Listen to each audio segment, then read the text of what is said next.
me at Cello, Cello. You had me at Cello.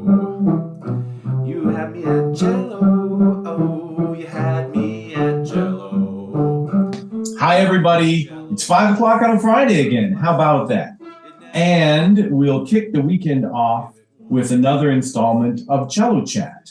I am thrilled to have with me this evening Sara Usher. How are you doing, Sara?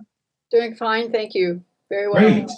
And Sara, you are my second ever non-cellist on this program. But I figure I can, this is my second year of doing this, and to have one non-cellist a year probably won't rustle the feathers of cello players too much. Good. Excellent. All right.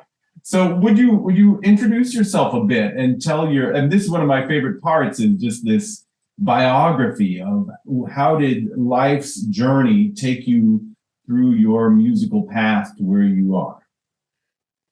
Well, I grew up in Madison, Wisconsin, for starters. It makes me want to cry because I don't live there anymore. And I actually miss it quite a lot. I miss being in Wisconsin because I felt like it was a fantastic place to grow up. And the music experience for me was parents that were quite musical, but nobody did music in any sort of public, professional, or any kind of manner. They just could sing and they played instruments, and they were encouraging of musical pursuits. And so I started taking piano lessons like fourth grade or something. But I went to public school, and fifth grade, you could get out of class if you took the string instrument. So I thought, yeah, I needed to do something a little different. And I tried the violin. And of course, I had enough natural aptitude or whatever that I could sort of stumble around with it. And I think about that time, the pedagogy of that time with that setup, where you'd be one of a group of kids and there'd be a person that would show up, I think only once a week. And I just, I could find the pitches. I had a good ear. So it was kind of an easy sort of thing for me. And yet it never felt comfortable or anything. It was just something I could manage. And so then I went in junior high. That was fifth grade, right? So fifth grade. So there I am now in junior high. And of course I played the violin. So I signed up for violin. And the music teacher at the high school, the junior high that I went to, was encouraging, and at some point in my seventh grade suggested, you really should try to get a private teacher, is what he said to me. And I kind of went, oh, okay. I mean, where people's heads are when they're in middle school and stuff, pretty vague. And I just sort of followed that suggestion, and my parents had just enough resources to make that possible. So that's when I started taking lessons, and of course that makes a substantial difference. And then as I kept with it, because I do think that middle school point is where a lot of kids drop away from it, unless there's a lot of parental push and nudging. It's easy to let go of during middle school. And I just somehow kept on because probably I had a private teacher, and it was a bit of an identity for me. So I could just kind of do it. And then I had better and better teachers as I went through high school. It just sort of doors opened.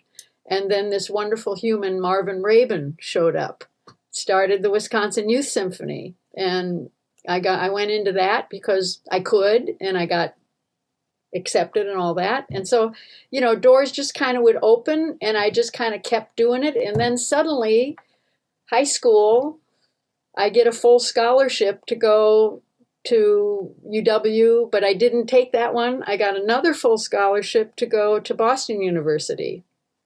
So it was just kind of one of these, oh, okay, I guess I'll, I guess I'll go there. It was sort of that feeling that opportunities showed up. I was lucky, and I went forward with it. And I also felt like it was a world that was enough different from my home life that I really felt like it was a place I wanted to cultivate and be a part of. So that was for me a pretty good thing. Some people maybe wouldn't have that kind of contrast with their efforts in these respects, but I definitely felt like it was a place I could go, and I felt safe and accepted, and it was a good thing for me that way. Nice. So yeah, then there I am in Boston, floating around trying to make sense of things. Mm-hmm. But again, I show up in Boston, and it's a little bit like I had opportunities that just always took me a little bit by surprise. Mm-hmm. So I was right away put principal second as a freshman at Boston University. Wow. And again, I'm thinking, okay, I'm looking around like, wow, okay, I guess that's, and I just kind of kept moving forward because I was offered opportunities to do things. And that's when I started somehow connecting with George Neikrug, because my friends, these cellists were cool. I loved them. And I just got kind of hooked into that little group of folks. And they said, you should come to one of these master classes. And I said, of course. And it was really pretty substantial. And it was definitely a way of thinking and being a musician that I wasn't running into anywhere else. So that really was good stuff. He was a real eye opener. Yeah. So is that enough information about my background? How'd you get to the West Coast? Okay. Well, all right. So let's see. I spent 2 years at BU, and I wasn't quite happy with my teacher, I have to say. And I was visiting a friend who was down at Yale, and it turned out that the fellow that was teaching at University of Wisconsin, the conductor, Otto Werner Mueller, had gone to Yale. And I went to, and he, when I was still in high school, I played in his summer orchestra, UW Orchestra. Mm-hmm. So I kind of had a slight relationship with him. And when I went to Yale to visit my friend, I of course went to the music school, and I just literally ran into him in the hallway.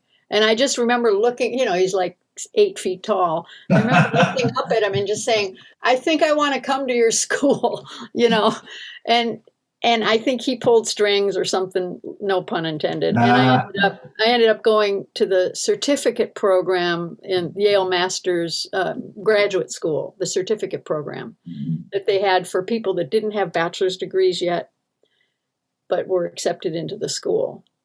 So there again, I just had this opportunity, and I just sort of kept following the thread of it. And then being there at Yale and feeling pretty disconnected from a lot of stuff, I felt, like I didn't feel really solid in myself. Emotional resilience is pretty critical when you're on your own out in the world. And I felt like the answer was to get married, actually. I have to say, found a person who was willing to marry me. And we ended up actually, he was also a musician at Yale. And we had initially made a plan he won a job at Bogota, Colombia. Wow. And I was shoehorned in because he won a job. And my wife, by the way, plays the violin. So we had planned to do this, but meanwhile we'd had a baby. And we had colleagues from Yale that had been accepted in Columbia into this orchestra. And we were all set to go. We'd gotten our booster shots, our tetanus, packed up everything, ready to go to Bogota. And we got this 8-page letter from our friends who had gone down there. And they said, do not come. This is not a good situation. You will work really hard and you won't be able to make enough money to fly home. It was pretty stunning to us. And we looked at each other and we just sort of said, let's not, we just, in that moment, we changed course. We both happened to have brothers that lived in the Bay Area. packed up, drove across country, ended up in the Bay Area because we thought that would be a good place to try to find work and so on. And my husband at the time actually won a job fairly quickly with the San Francisco Ballet Orchestra. And that's it. I never sort of thought I would end up in California, but here I am. I'm still here, built my life here. Interesting. Wow. Yeah. So it is interesting. I mean, to a certain extent, the picture you paint is of opportunity coming along and knocking several times. But there's a degree to which I have to wonder, let's just say there are people in the world who they're not necessarily listening for that door to be knocking. Do you know what I mean? Yeah. You clearly were at least listening. And then also the degree of just kind of fortitude that it takes to go from Madison to Boston. I myself, I'm a Midwesterner, and my first experience going to Boston, I mean, that's a very, very high, it's an expensive, busy. Yeah. And Yale, I'm sure is no difference really. You just kind of have to make your own way and keep your own chin up and know what you want to do and keep doing that. That's for sure. Although I have to say, one of the appeals to me, I had a really dear friend when I lived in Boston. One of the reasons I moved to the Boston area partly encouraged me were my good friends were involved at Harvard. The father were in academics, were academicians at Harvard, and my friend was their daughter, right? And so I would go visit her in Cambridge, and it was this Ivy League beautiful scene, and everybody was in their little safe college, and everybody had and so when I went to Yale and saw, it's the same kind of thing, only it's down here in a smaller town, not quite as big as Boston. So I felt like going to Yale felt a little safer. I felt a little more protected somehow, even though I wasn't living on campus. I was a block away, but still, I did feel that was a little bit more of a comforting institutional setting, because I might add, when I was in Boston, I had a dear friend there that was studying viola at BU as well, working with Walter Trampler, and she also was we were groupies going to George's classes. She had the guts and the courage, also a Midwesterner, quit school. She quit school and studied with George. That was her thing, studying with George. I knew I didn't have the fortitude to do something that daring. I thought, wow, Vivi, you are amazing. And so I felt like I needed that anchoring of some kind of institution, which Yale provided. So, and then what was the next institution I clung to was marriage, because I felt like that was sort of a stamp of grown up something. And so then when we moved to the Bay Area, I actually didn't feel ready to get into the audition routine, the rigor of that. I didn't feel, I had only had 4 years of schooling. When I was at Yale, I went to master classes with my teacher at the time, Brodus Earl. These were actual graduate student kids that had finished 4 years of undergraduate, were now in graduate school, and they were serious about getting a job as players. And they were bringing excerpts to these things, to these master classes and stuff. I was not ready for that. So by the time I went to the West Coast, I looked for another teacher and worked. And then I started more seriously sort of sculpting, I'm going to have to make a living, And then I studied with people who were in either the San Francisco Symphony or the opera, these teachers. And so that was helpful to me to have a little bit of a sense of what they were looking for when I would show up at their auditions. That was a pretty critical component for me, because I felt like I had a little bit more information just about how to show up, the style of the organizations and things like that. Yeah. So, yeah. Yeah, I'm going to come back to kind of more philosophical question about motivation, and I want to ask you a little bit more about, pick your brain about your, kind of what you feel you got out of George Neikrug. But let's stay with this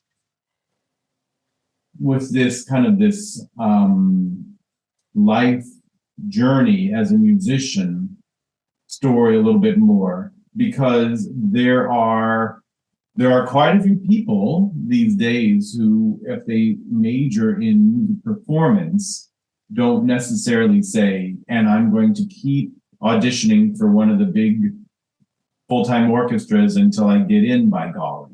Yeah. But who can envision a life of a freelance musician for whom a certain percentage is teaching privately, or maybe something to do at an established high school orchestra, some chamber music, some symphonic music, and you really seem to epitomize that. Can you talk a bit about how, once you got out there, what you had to do from a standpoint of, because you don't have any business degree, right? And yet Right. you had to market yourself. You had to find ways to, keep your eye out for auditions and make people aware of you and your playing level, and look for those opportunities. Can you talk about how the life as a freelance musician played out for you? Yeah. Well, certainly if one were able to land a job in one of those bigger orchestras, just practically, financially, life is kind of greased. You make a substantial amount of money if you're in one of those major organizations, right? And so I was in fact being practical, but I also had the feeling, and I guess maybe to some degree a bit of a snob appeal level, that I wanted to be associated with that level of musicianship, to be seen as somebody, oh, she's done this, she's done that. And so I certainly went that direction, just because I felt that that's the level I wanted to participate in the music world at. But I also recognized that I didn't have what it took to actually nail the job down. I took a lot of auditions in the Bay Area, but because I had a son, I wasn't flying all over the country doing auditions, which a number of my friends did, So there were some practical considerations. I only took auditions locally for a lot of them. And I would get runner-up, close, blah, blah, So my reputation was built because I did do those auditions, and I did show up well enough that when the jobs, they needed extras, then my name was on the list. So that was a lucky thing for me, it felt like, because I was making a living, a substantial living, as a member of the union, I might add, which was huge, is now a big part of why I can relax in my later years as a retired person, retired musician. But I also recognized I played, I think, 3 years with San Francisco Symphony in the early 80s as an extra for full seasons. And it's a tough gig because it is relentless. It's pretty much the same routine. And it's a kind of life where it has to suit you, that you are just doing kind of the same thing every week.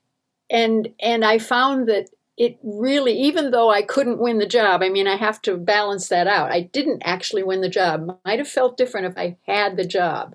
But I feel like it wasn't really for me, because I really liked the idea of doing that a little bit.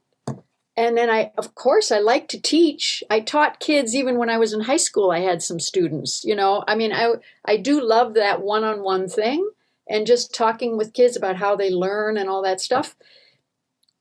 it's not enough to me to just learn how to play all the ledger lines up there and you know what I mean?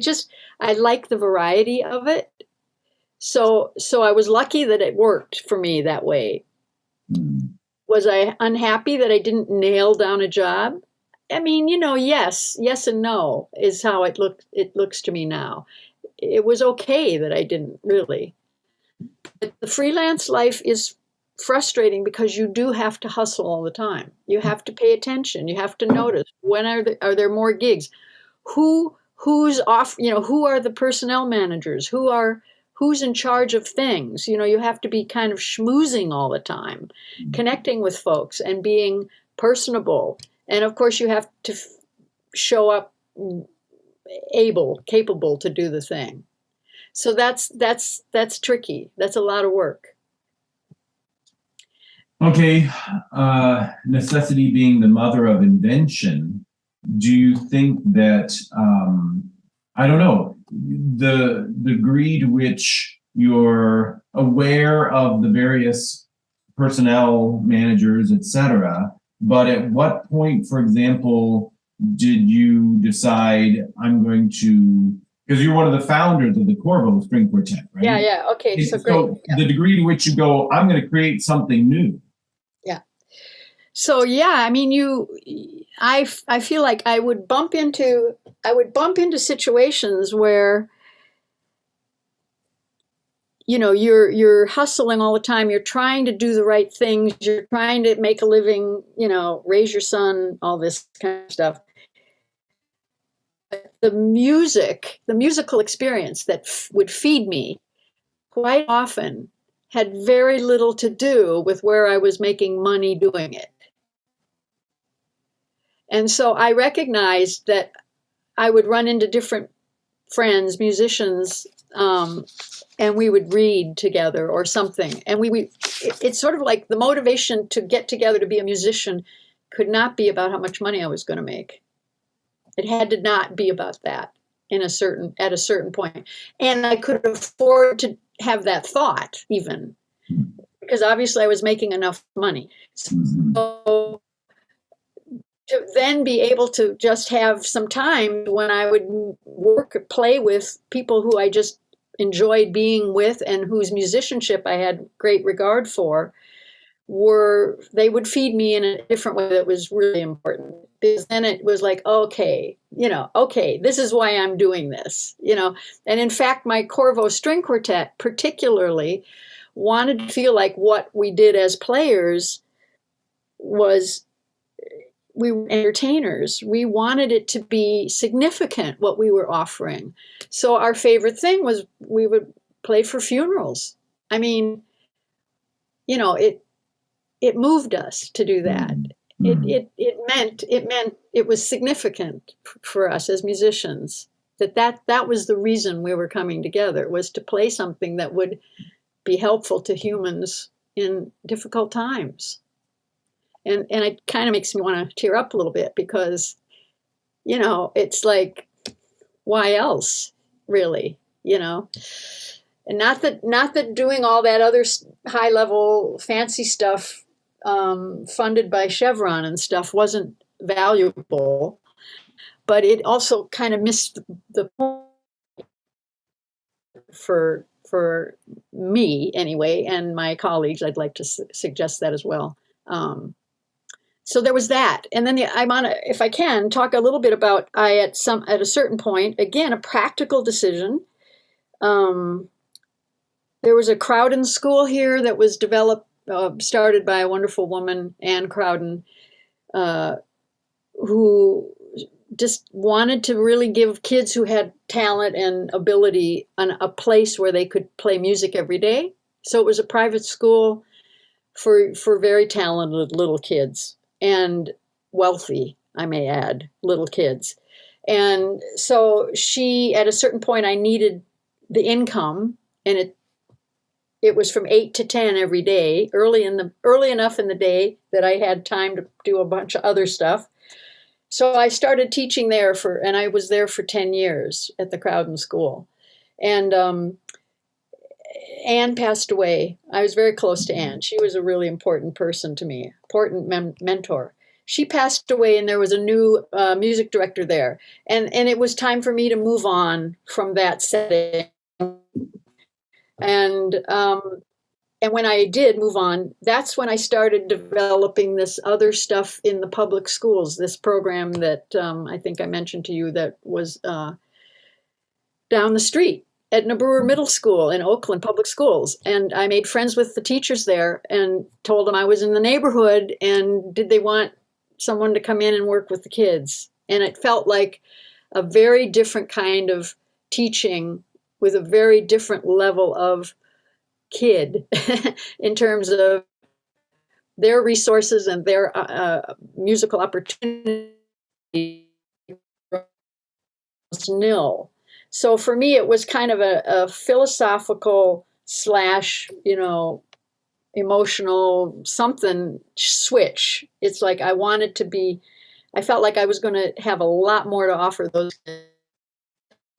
than the kids who had plenty of resources and could study with anybody and do anything they want. It's such a different style of work with music. So that was a kind of an important adjustment for me and a good one, I think. I mean, I made the right choice for myself. And so I guess there's a little political element there, if I can say that. It's like, again, I was making enough money that I could if I was not, I probably would have not on that route. So it's supported my heart. Yeah. And that's also when I started the really terrible string orchestra. Talk about that. Because I had some wonderful adult students that I knew would never any orchestra because they just really were not very strong. I mean, they just were doing great, and they were so wonderful and inspiring because they just would show up and with whatever they had. And I just thought, well, we just need something different. And then I ran into an article in the BBC Music magazine. There was an article there about the really terrible orchestra that was started in Edinburgh by Alexander McCall Smith, who writes books. And he started this really terrible orchestra in Edinburgh, and I read this article about it, and I just thought, oh man, we need one of those in the Bay Area, Only I didn't want to have to transpose or anything, so I made it only strings. And I emailed the guy, and I said, hey, could I start a really terrible string orchestra? Could we, is that okay? Can we use your name? And, and he emailed back, and he said that would be fantastic. And so there was that, that was like, again, it was kind of like a door opened. I just on a lark did a thing and it worked. So, and it's still going. We're in our 11th year, 12th year, I think. That's really cool. And it's my antidote to the business part of music making because it's not about money. Again, there's that money thing, It's like we do need to make a living of some kind, but we also have to figure out how to keep it human, and meaningful to people. Yeah, nice. Yeah, it is. It's been a funny way that has played out over the centuries even, Yeah. It's very easy to, you can do this. Would you do this for free? Well, it's actually how I make my living. I know.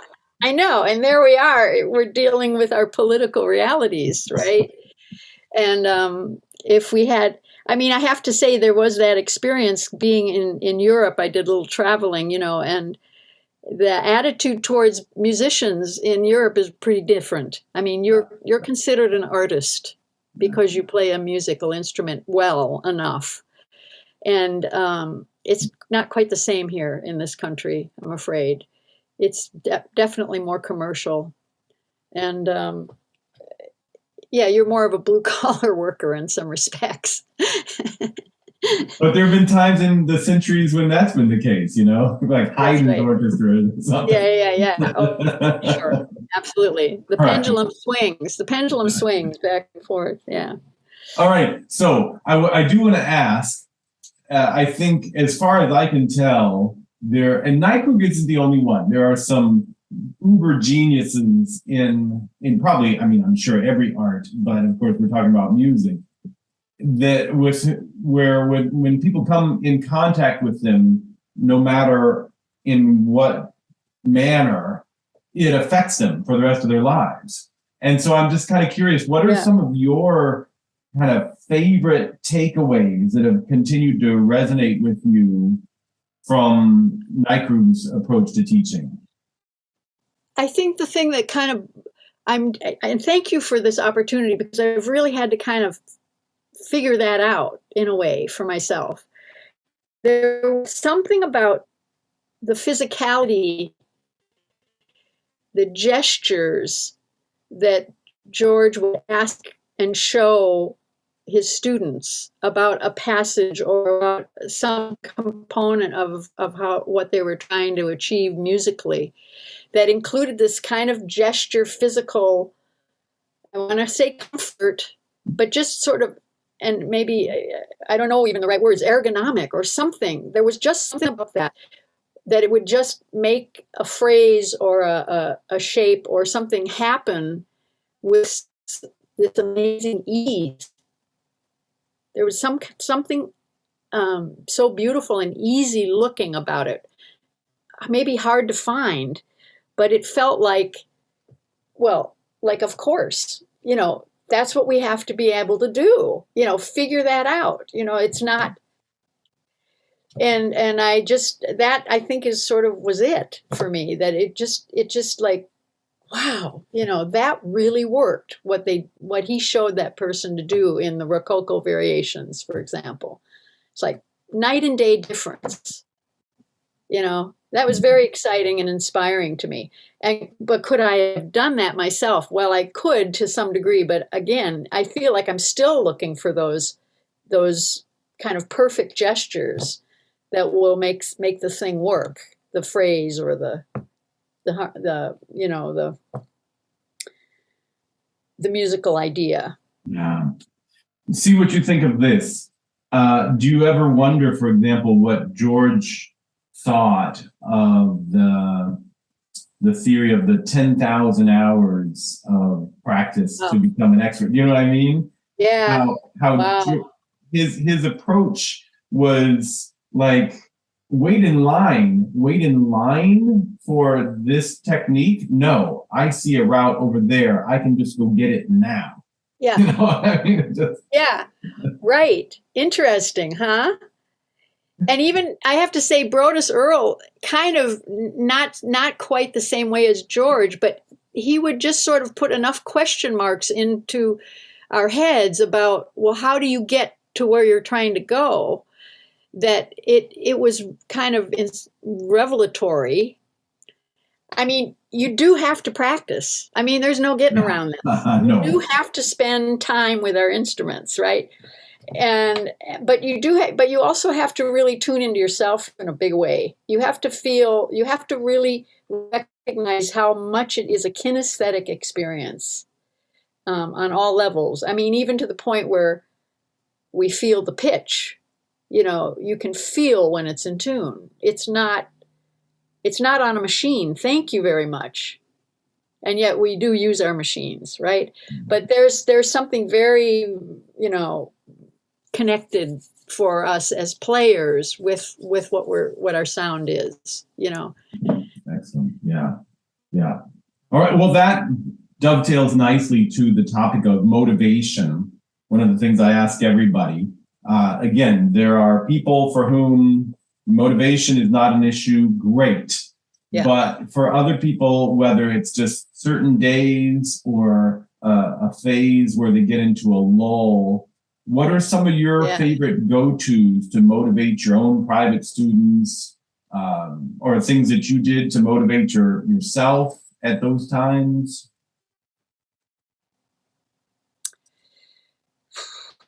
It's so it's such a personal thing that we find our ways to keep ourselves engaged in an activity that we know is good for us. I mean, it's exercise. Hello, it's exercise. It's, brushing our teeth. It's all these sort of specifics that really add up, that help us. And I guess I really recognized early on that I needed to guard what inspired me fiercely. And so it wasn't so much about playing as much as it was just the desire to be good at something, And so I would, even sometimes just listening to some music might help me kind of reconnect a little thread. Going to a concert would help. Putting myself in an environment where I'm around people who are doing something that moves me somehow, those things were really important. Little kids just need to be around parents who know how to encourage without punishment or fear of, something, who know how to keep it somehow lighthearted, but you got to keep doing this thing. And my goodness, you look at you persevering like that. I don't know. You have to come up with these little, because it's tough, right? Do you have kids? Yes. So I don't have to say anything more. I mean, and my son was in music to a degree, but interestingly enough, he went to college. He didn't want to be a musician, as far as I knew. But at the moment, he's very devoted to reggae music. It's like it means everything to him. I mean, he's in a band. I mean, it's important to him. It's not how he makes his living, but it's like, and I'm just surprised that he actually came up with something like that. But you just kind of never know. But you do have to kind of, somebody has to find their way with this. It can be a little tricky. I would say even poetry. I mean, just finding some things that speak to you, that you start to notice connections with this or that. I don't know. Does that make sense? I think that's what I've done. I mean, and I have to say, there is a factor side to all this. I mean, in some respects, the fact that one would earn a living doing something, that can motivate. And there is a little bit of the, no, come on, you can play that, where you have to kind of just get behind yourself and make it happen. There's got to be a little of that going on. You can't not have some of that, right? Yeah. Roll up those sleeves. Yeah, I just remember there were just so many people that were inspiring to me and important to me, and I wanted them to not think I was a complete loser. So I kept connecting as best I could. That's the way to put it. I like it. Okay. Irons in the fire for the remainder of 2022 or 2023 with some of these projects. So, I mean, I remember in my 50s driving into work, into the opera house, going to the opera house, and thinking to myself, how many years till I can retire? Because the opera is a wonderful gig, but hard work, really hard work. Those 5-hour Wagner operas, you can, that's blood money, really, truly. Gorgeous, but blood money. I'm thinking to myself, how am I going to get to 65 so that I can retire, So finally I get to 65, I survive, I'm at 65 and I get to retire. But I realized before that I wasn't going to necessarily be able to play at the level hours that I was. So I decided to go back to school and get a bachelor's degree so that I could take the CBEST test to be a substitute teacher in the public schools. So I managed to pull that off. It took me like 6 years because I only did one little thing at a time. And so now I do go into the public schools and do some public school music only classes, just because I feel like that's where I can have something to offer. It's social work. It's tricky. It's not something I want to do every day. I'll do it a few times a month just because it keeps me engaged with that. And then I also had a program for a while in the middle schools where we were working with kids for chamber music. And so I had relationships with the music teachers. So now I'm being called in to work with groups in the schools, not as a sub, but as like a clinician or something like that. So I get to do that on some, the nice part about now is that I can no, I don't have to go if I don't feel like I have the stamina or I'm too going on. I can create days off for myself. And then I also lead Diablos and very nicely. It's like I would say really top-notch youth orchestra level playing, but it's a treat to play all that repertoire and to natter about the bowings and have it not be about anything other than, do you guys want to play together or not? It's not about auditions. People come and play if they want to. It's nice. It's a nice experience for me. And of course, it's a little different for the winds. The conductor has the ability to pick and choose because she wants it to work. And I have a good relationship with the conductor, which is a real treat. She's a lovely lady, a really nice musician. So that's just a really nice experience at this point in my life to just have that comfort. And it's once a week, perfect. It's not 8 services and, you got to slog it through. It's a nice thing to be able to do. And I still play a little bit with Corvo String Quartet when our schedules align. So it's enough. It's plenty. It's good. Sounds like it. Yeah. Sounds like it. Thank you for asking, Ben. Really appreciate it. It's really nice of you. Well, more power to you. Thanks. And thanks for sharing the story. I found it very inspirational. I mean, the life of a musician has always been one where it's got to be fueled more than anything else by our own love of music, Yeah. Bottom line, it's got to speak to you. Yeah. Yeah. You got it. Outstanding. For sure. All right. Well, thanks so much, Sarah. And my pleasure. Best of luck to everybody practicing this weekend and during the week. And we'll see you 5 o'clock next Friday. Take care, everybody. Thanks for what you're doing. Thank you.